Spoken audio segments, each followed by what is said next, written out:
am delighted to welcome you to another interview, a one-on-one with Bill Simmons. Today it's Andrew Kramer. He's a wonderful playwright. We have been workshopping one of his plays, St. Sebastian, for about a year now, and we're hoping to launch it into the National New Play Network, of which we are one of 31 core member theaters in the NNPN, of which there are 125 theaters or thereabouts across the country, including Juneau, Alaska. And so we're delighted to be a core member, and we are delighted to be working with Andrew Kramer in general, but specifically on St. Sebastian.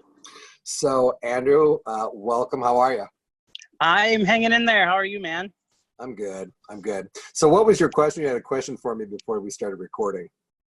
Yeah, I didn't know what this was. So this is actually great because Bob can edit whatever he wants to use for social media. So it's really a series of interviews that I am doing with artists, with board members, with other artistic directors. I did one with Michael Burke, the director of The Agitators, last week. And it's just an opportunity for us to kind of learn a little bit more about the people with whom we work, and then share that with our audiences and stakeholders and patrons and anybody who wants to, you know, spend 20 or 30 some minutes with me and a weekly guest. I love that. It's like therapy kind of, yeah?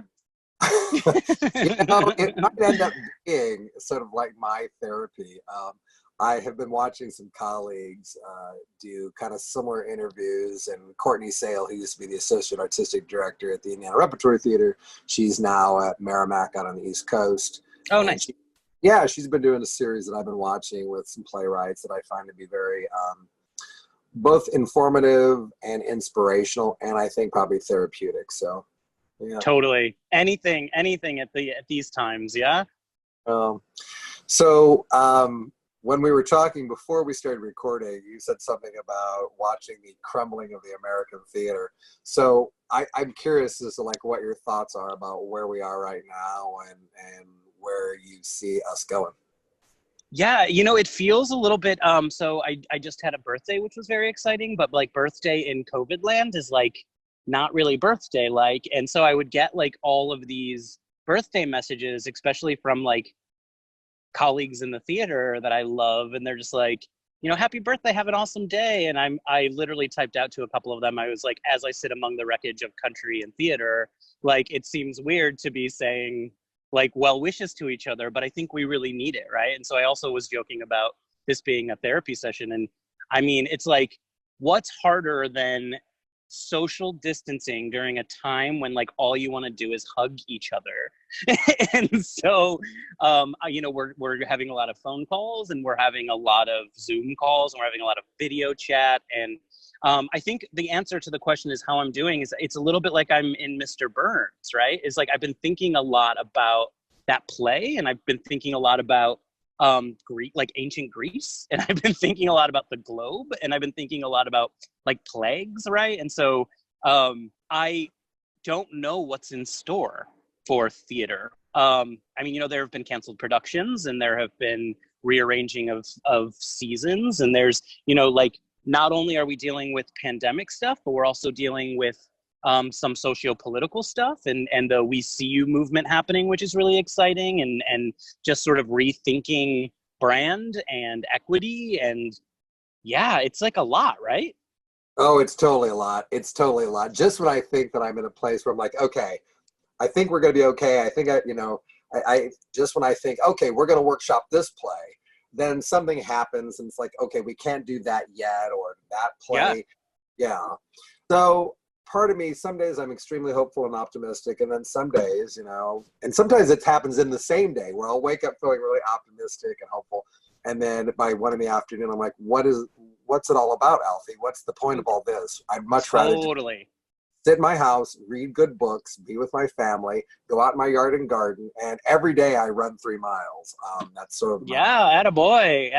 Yeah, I'm reading a lot, and I have plant children, so I'm spending a lot of time with the plant children, and I also am reading a lot. I'm the same way, right? Like I'll wake up in the morning, and I'll go to the gym, and I'll feel amazing, and then I'll like want to write, but then I start to write, and I'm like, this is dumb. Like, why? What are we writing for? What are we writing to?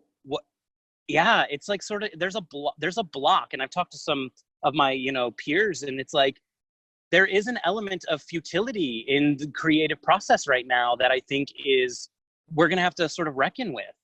Yeah. Yep. I agree. Yeah. I read, it's weird. I bet you never thought that Andrew Kramer, playwright, would draw up a sports reference, but I read this really amazing interview that was talking about how like things like sports are America's way or the world's way of like rewarding society for like, like doing their stuff, right? And so like a halt on sports, like we're not ready to return to sports yet because we're not doing things properly yet. And I thought of theater in the same way, in the sense of like when we return, because it's a when we return, it's not an if we return, but like when we return, like we have to earn that. We have to earn that. And I also like, coupled with that, I'm like, yes, let's earn it together, because we do need to be in a space together that is like wholly like a theater, and we do need to have those conversations. But at the same time, I'm like fearful that like there's just going to be a slew of COVID plays, and I don't think that that's like, the thought of that makes me like want to roll over and never attend a theater again. So like PSA to theater administrators, like hold off on the COVID plays, man. Like we have trauma that we need to sort through before we launch into that stuff. I agree. Even before COVID-19, and as I've told other artistic directors and playwrights and other artists, I will take a dark journey within the course of a play as long as I'm left with some sort of hope or some sort of guidepost that this is our way to better. It's totally. Like post-apocalyptic plays that leave me feeling hopeless. And I'm like, I didn't need that before COVID-19. And now I'm even more convinced that's not what I'm going to go to the theater for. I will take a hard journey as long as I come out the other side and be like, okay, all right, I can see how we can get better at this. Yeah, well, I mean, from our work together on developing Saint Sebastian, is like, that's been a hard pivot for me in my work, right? Is like, as I continue to sort through this in the place of this world that we're in, there was a version of me in my work previously where I was writing, I was interested in writing warning stories, right? And I was interested in writing cautionary tales. But I mean, when we were in the room together for Saint Sebastian, even just the bumbling of everything in terms of race then and now where we're at, I am really uninterested in, handing people grief. I'm much more interested in, not answers by any means, but I am interested in like hope. And I'm interested in like, I want to know how we can shake hands rather than how we can punch, and like, that doesn't mean that there won't be punches along the way, because we feel those punches, but also like, I have to believe, otherwise I will again just sit and cry in the wreckage. Like, I have to believe that we're going to shake hands again, That's a great philosophy. Is I'm much more interested in shaking hands than throwing a punch. That's really a good way to be thinking about how we all move forward. So tell me a little bit about how you describe yourself as a playwright, and where you feel like your work lives. Yeah, so I always return to like viscera, right? So like first and foremost, I am a queer playwright interested in like queer viscera. And what that means is like the language of my plays and the rhythms of my plays are very specific, and they're sensory, right? And so I often find my work to be a little bit knotted for actors to just pick up and read. So, I mean, this. It's like... Yeah, it's not quite a Gordian knot. I think it's untieable, but sometimes it's like you pull on one string and the knot tightens there and you're like, okay, that's not the one to pull on, right? Yeah. I always joke when I enter a new room with a new play is that like, I believe that all of my characters are smarter than you might first think. And so like, they're actively figuring things out. Mostly it's about models, like capital M models is my work. Is like, I often feel like and it's no more relevant than now. It's like, as queer people, and not speaking for, but I think there's some equivalents of like people of color or women or, any parenthetical, we live in a model that by its definition was not like designed for us. We were not literally considered in the creation of the stable foundation of our institutions. Mm-hmm. And so I think theater artists also have their own parenthetical. I don't think the world is really created, maybe artists in general, but I also think we all have, artists have a parenthetical around us, where this world as it's been set up is not really conducive to making our work easy or financially beneficial. Facts, like facts are facts, totally. Yeah. So a lot of my work is about, I would say, like three things. I think my plays are like sensory. I think my plays are navigations, and I think my plays are like decidedly queer. And that's just not just about like gay people being on stage. I think like structurally, the lexicon, I think some of the semiotics, I'm really interested in when straight people see my work and like find themselves responding to it, I get like excited about that, right? Because it's like, I didn't write this play for you. And so, you know, it's like, I sort of hackles raised when like people do that whole like, well, this isn't a queer story, this is a human story. And I'm like, no, you're wrong. Like, this is actually literally a queer story. You just were able to place yourself in it. So like, that's where the conversation begins, right? I wasn't just writing a human, I was writing a queer human. Yeah. But I do think that speaks well of artists who create work with a particular voice that transcends that voice, right? So I think like when I think of a BIPOC playwright like Dominique Morisseau, and we're working on Detroit 67 with Summer Performance in Indianapolis for now sometime in 2021. When I look at that play, yeah, it's about a Black family in Detroit in the midst of all this social unrest, but it's very much a raisin in the sun kind of story. Do we spend the money on an investment in business, or do we spend it on family, right?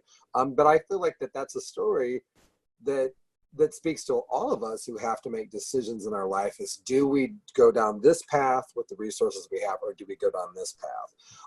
So I think it speaks well, particularly for St. Sebastian, in that people do respond that way to you. That I understand you've written a story that very much speaks to queer identity and then being two white queer men who buy a house in a predominantly Black neighborhood, right? So I don't know. I think you seem to take a little umbrage at it, and I actually would say it was a badge of honor that you've written a play that's very specific to who you are, but that it transcends. Yeah, well, I mean, you know, it's one of the things that I think is a conversation that will emerge even further, and it's already started. And I think that the handshake comes in a conversation we've not had yet. So what is some of the other work that you are doing now as a playwright, or you had been working on as a playwright, that you're trying to get out there? Yeah, I mean, well, you know, back to the sort of queer viscera stuff is like, what was it, 2 weeks ago was the first time in our country's history that like you couldn't be fired for being queer. So like, I also think that that's like a conversation that we should talk about. And so at my own version, again, like my own version of you know, race reckoning right now is very much St. Sebastian and about like my obligation and my role. I'm also interested in representation and equity. And so I have a play that a lot of people really like, but people are also very scared of, that is about queer representation. It's a play called The Pitchforks. It's gotten some attention here and there, and it's a lot, but it's very much about queer representation. And so, you know, The Pitchforks takes a look at, it uses the mechanics of a horror movie and horror tropes and the horror genre and all of the sensationalism and viscera that comes along with that. But boils down to asking some questions about like, how are we represented, and who is representing us, and who is writing our story, and are we a part of that story? Are we willing actors in that story? You know, do we paint the walls when they tell us to paint the walls, or do we punch through them? And so, yeah, there's that. But truthfully, honestly, like writing has taken a moment off for me. I'm reading a lot and I'm listening a lot. Sort of feel like the same thing. I started reading plays again. I hadn't read a play either for pleasure or for work in about 3 months, because there's been so many other things to do with the Phoenix in this 3 to 4 month period. But I really have been spending a lot of time reading a variety of stuff, both fiction and poetry, and I just started into So You Want to Talk About Race, which I think is a really fascinating book. But then I'm also reading like Doris Grumbach's book about spending 60 days by herself in a cabin in like Vermont or something like that. Because like isolation and just being with your thoughts, and you know, and I just find that, like you just said, it's like just slowing down and listening and being part of a conversation, but not telling people the answers or telling people what to do or directing a play or whatever. It just right now feels like it's really important that we absorb and listen and hear and experience. And so in some ways, I really feel like as artists, if we're doing that, if we're slowing down and breathing with what's going on, that I feel like we are growing. I think when we come back from this, I think theater, that where you just sit passively and watch a good story play, that, you know, I think there'll still be a place for that.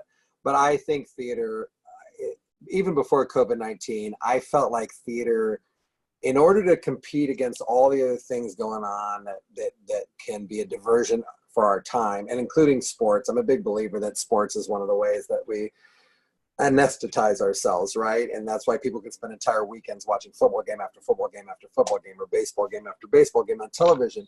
I think that theater is going to have to be an event. It's going to have to be, I think everything that the Phoenix produces going forward is going to have to be, you have to go see it, because there's no way to describe it. Just know that it's really, really good, and you're going to come out with your mind blown thinking about what it is you just saw. And I think there'll still be a place for the really, you know, really straightforward, gifted playwrights like Lucy Kirkwood's, you know, The Children, which I adored and had a great time directing last year. I think there's going to be more space for weird stuff like the Hotel Nepenthe that we did last season. But I really feel like theater is going to have to be an event that you don't want to miss, because a friend says, I can't even describe it to you, but trust me, it was really, really good. And part of it is, I don't know if it's as a result of Hamilton or it's just part of that, they are in the zeitgeist of like, I want to be just moved by theater, and it not necessarily just the content, but the experience of it. And it doesn't have to be, you know, choreographed every second and on. No, totally. Yeah. Great. Thanks for talking. It was a little therapeutic. It was actually quite therapeutic. I'm finding interviews to be really good for my artistic soul. So thank you for sharing. Yes, I know. I'm going to go jump in the pool and probably finish my book. Lovely. What are you reading? I am reading, and I cannot speak highly enough of it. It is called Ask Again, Yes by Mary Beth Keane. And it was like on best of fiction lists this year, and it's outstanding. Ask Again, Yes, Mary Beth Keane, check it out. But also, just quick plug, have you specifically read Trust Exercise by Susan Choi? Trust Exercise by Susan Choi is a must read. It is, so everything that you were just talking about in terms of what you think theater will have to be moving forward, I think that Susan Choi's Trust Exercise is what novels have to be moving forward. You can't literally talk about it because so much of what it is, like the entity of it as a novel, is your consumption of it. And so like when I try to recommend it, I'm like, this is the worst recommendation ever, but I can't tell you more. Like, you have to read it. Specifically for people in theater. Okay. I mean, it takes the title from a theater trust exercise, and then it sort of explodes from there. I feel like I need to take like a 2-week, but not like a vacation. I feel like I need to be on the Phoenix clock, but I feel like I need to take a carton of books that are both fiction and nonfiction, because I keep getting recommendations from theater artists or other artistic directors, and my friend Pam Blevins-Hinkle, who runs Spirit in Place. She just recommended a book about gathering and why and how we should gather to hear one another and experience one another in artistic endeavors and spiritual endeavors. The whole idea of just how should we gather and hear one another, right, and be with one another. And so I feel like I need to just do 2 weeks of like reading stuff that I think would just make me better in my job. I'm a big believer, if you can work toward being a better human, you're going to be better at whatever your vocation is, right? But I feel like totally. I've been reading lately, and I keep thinking, oh, this isn't really working. And then I'm like, actually, this novel, like I just finished Toni Morrison's The Bluest Eye. Oh, yeah. Systemic racism and sexual assault and trauma. I mean, you know, that book, while theoretically it was supposed to be for pleasure, it really, in this particular period of time, it was really hard to finish that book. And then what happens to that young girl at the, you know, where you realize we're leaving her at the end of the book is just like, as a whole human being, is like overwhelming. But yeah, so I mean, my having read list during this quarantine is like insane. I've been like devouring books. There are so many amazing voices right now, especially in fiction, contemporary fiction, that are non-straight, non-white guys. And man, they know how to tell a damn good story. So who else? So book recommendations. Yeah, I'm obsessed with Britt Bennett. She's writing contemporary fiction. She had a huge book a couple years ago called The Mothers that destroyed me in such a good way. She has a new book out called Vanishing Half. She is like a must read. I also do genre stuff. So like Jemison is like an amazing sci-fi fantasy woman of color writer. My daughter loves her work, and she has it's insane. Trilogy. Yeah, she's amazing. She's so good. I've also been reading a lot of queer writers because there's like, you know, really exciting queer fiction. Garth Greenwell is really amazing. Casey Gerald wrote a book. He has, first of all, the best TED Talk I've ever heard in my life. You should look it up. Casey Gerald is his name. He has a memoir called There Will Be No Miracles Here. And it's, I can't recommend it enough. But also Ibram Kendi's book, How to Be an Anti-Racist, is really, really good reading. Ta-Nehisi Coates, like everyone should be rereading Between the World and Me. It's or reading Between the World and Me. Yeah. But yeah, Susan Choi's Trust Exercise, that is the one I have been pushing. I wrote it. Han Kang is her name, or Han Kang, Hankang. She is a Korean writer. She has a book called The Vegetarian that is literally unlike anything you've ever read in your life. And I know that that's like often said, but I promise you it's true. The Vegetarian, outstanding. She has another one called Human Acts. That she read her. All right, got her. Adam, read them, enjoy them. All right. Well, thanks, my friend. Be well. You as well. Be well. Wear a mask. Wash your hands. Spread love. All of those things. All right. Talk to you. Adios. Bye.